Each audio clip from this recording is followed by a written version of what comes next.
और अब चलिए अहमदाबाद प्लेन हादसे से जुड़ी अपडेट आपको बता दें। अहमदाबाद में हादसे वाली जगह से अब मलबा हटाया जा रहा है।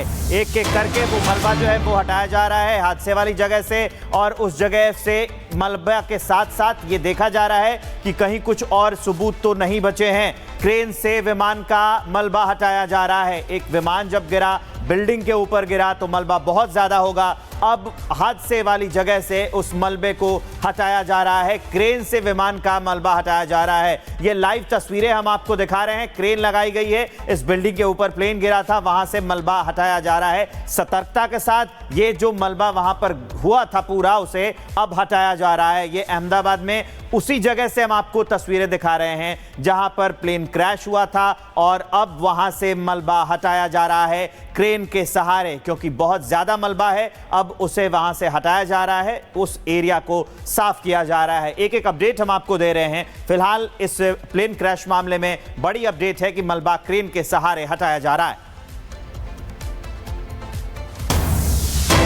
एक और बड़ी खबर, हादसे वाली जगह से एक और शव बरामद किया गया। विमान हादसे में अब तक 270 लोगों की मौत हो चुकी है। पहले ये आंकड़ा 265 था और लगातार ये आंकड़ा बढ़ता गया। 270 के करीब बताया जा रहा है। 270 लोगों की मौत हो चुकी है। हादसे वाली जगह से एक और शव बरामद किया गया है। तो ये बड़ी खबर आपको बता रहे हैं। 41 लोग घायल बताए गए, लेकिन 270 लोगों की मौत हो गई। अगर विमान में सवार यात्रियों की बात करें तो उसमें 242 यात्री सवार थे, जिसमें क्रू मेंबर्स और पायलट के साथ फर्स्ट ऑफिसर की भी मौजूदगी थी। तो 242 वो लोग, और लेकिन जैसे विमान हॉस्टल के मेस में घुसता है तब भी काफी लोग प्रभावित हुए हैं। तो ये बड़ी खबर आपको बता रहे हैं। 270 लोगों की मौत हो चुकी है। अगली बड़ी अपडेट आ गई है एयर इंडिया विमान हादसे पर। नागरिक उड्डयन मंत्रालय का बयान सामने आया है। 650 फीट की ऊंचाई पर गड़बड़ी आई थी, ये कहा है उड्डयन मंत्रालय ने। हादसे की जांच कमेटी कर रही है। विमान का ब्लैक बॉक्स मिल गया है, ये जानकारी भी सामने आई है। 650 फीट की ऊंचाई पर गड़बड़ी आई थी और हादसे की जांच की जा रही है। यह एक AIC 171 एक शेड्यूल्ड फ्लाइट थी अहमदाबाद से गैटविक के लिए, और इसमें कुल 242 लोग सवार थे, जिसमें 230 यात्री थे, 2 पायलट और 10 क्रू मेंबर्स थे। इस विमान ने दोपहर 1:39 पर टेक ऑफ किया था, और कुछ ही सेकंड्स में लगभग 650 फीट की ऊंचाई पर पहुंचने के पश्चात यह सिंक करने लगा, अर्थात ऊंचाई खोने लगा था। 1:39 में पायलट ने ATC को, अहमदाबाद ATC को, उसने मे डे अर्थात फुल इमरजेंसी की सूचना दी थी। ATC के अनुसार जब उसने विमान से संपर्क करने की कोशिश की, उसका कोई उत्तर नहीं मिला।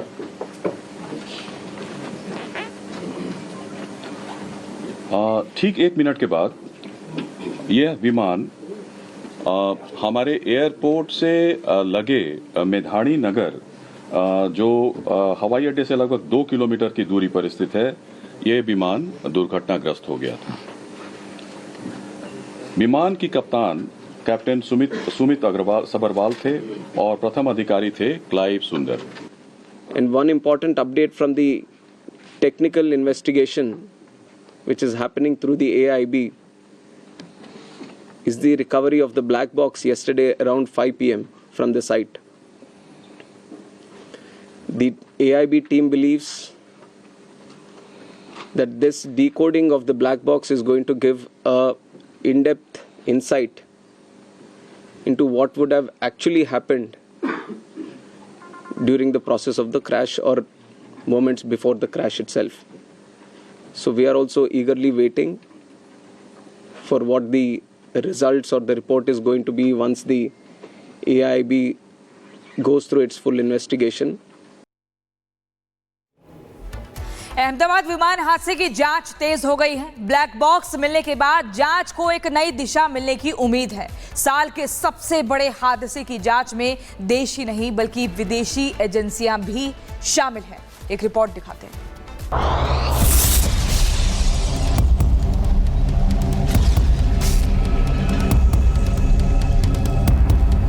अहमदाबाद विमान हादसे के फ्लाइट का ब्लैक बॉक्स बरामद हो चुका है, जिसे एयरक्राफ्ट एक्सीडेंट इन्वेस्टिगेशन ब्यूरो यानी कि AAIB की टीम को सौंप दिया गया है।